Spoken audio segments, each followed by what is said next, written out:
السلام علیکم ګرانو دوستانو، نن به زه تاسو ته یو ډېر د خوشحالۍ خبر درکړم چې افغانستان بنګلادیش ته په دغه پریکټیس لوبه کې یوه بدترینه ماتې ورکړې ده. که تاسو ورباندې خوشحاله سوي یاستئ دغه ویډیو هم در سره لایک کړئ او لاندې په کمنټ کې فضل حق فاروقي او محمد نبي زنده‌باد در سره ولیکئ، ځکه د دغه دوه لوبغاړو په وجه باندې افغانستان بنګلادیش ته دومره بدترینه ماتې ورکړې ده.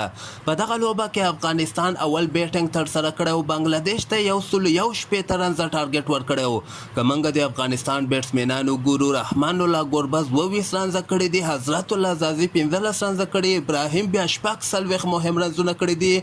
خو لاندې کې محمد نبي په 18 بالو باندې 140 مهم رنزونه وکړل. د محمد نبي بیټینګ په وجه باندې افغانستان 101 رنزه ټارګټ بنګلادیش ته ورکړی ده.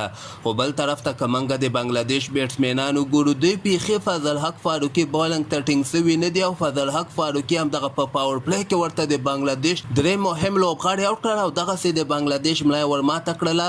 او بل طرف ته بیا بنګلادیش ونه څه کولی چې دغه ټارګټ پوره کړي. ټول ټیم یې صرف 98 رنزه کړي دي. په 2 رنزو باندې افغانستان دغه پریکټیس لوبه ګټلې ده. د افغانستان بالرانو کې فضل حق فاروقي په 3 اوړو کې صرف 9 رنزه ورکړي او 3 لوبغاړي اوټ کړي. مجیب زدران په 3 اوړو کې صرف 15 رنزه ورکړي، یو لوبغاړی اوټ کړی ده. محمد نبي هم یو لوبغاړی اوټ کړی او همدغسې فرید ملک هم بیا 2 لوبغاړي اوټ کړي دي.